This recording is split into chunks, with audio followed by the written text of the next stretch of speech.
কোটা আন্দোলন ঘিরে দেশের বিভিন্ন জায়গায় সরকারি অফিস ভাঙচুর ও সহিংসতার ঘটনায় জড়িত থাকার অভিযোগে এখন পর্যন্ত বিএনপির বেশ কয়েকজন নেতাকে গ্রেপ্তার করা হয়েছে। তাদের মধ্যে রয়েছেন বিএনপির স্থায়ী কমিটির সদস্য নজরুল ইসলাম খান, আমির খসরু মাহমুদ চৌধুরী, চেয়ারপারসনের উপদেষ্টা পরিষদের সদস্য আমানুল্লাহ আমান, জহির উদ্দিন স্বপন, চেয়ারপারসনের বিশেষ সহকারী শামসুর রহমান শিমুল বিশ্বাস, বিএনপির সিনিয়র যুগ্ম মহাসচিব রুহুল কবির রিজভী, যুগ্ম মহাসচিব শহীদ উদ্দিন চৌধুরী অ্যানি, ঢাকা বিভাগীয় সাংগঠনিক সম্পাদক কাজী সাইদুল আলম বাবুল, কোষাধ্যক্ষ রাশিদুজ্জামান মিল্লাত এবং আন্তর্জাতিক বিষয়ক সম্পাদক ব্যারিস্টার নাসির উদ্দিন আহমেদ অসীম। তালিকায় আরও রয়েছেন বিএনপির যুব বিষয়ক সহ সম্পাদক মীর নেওয়াজ আলী নেওয়াজ। বাংলাদেশের একমাত্র মাল্টিন্যাশনাল টাইলস ব্র্যান্ড আরএকে সিরামিক্স।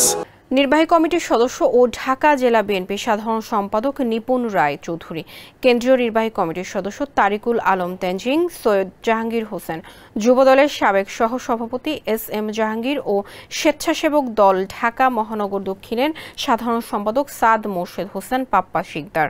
সবশেষ বৃহস্পতিবার রাজধানীর এলিফ্যান্ট রোড এলাকা থেকে গ্রেপ্তার করা হয় বিএনপি নেতা অ্যানিকে।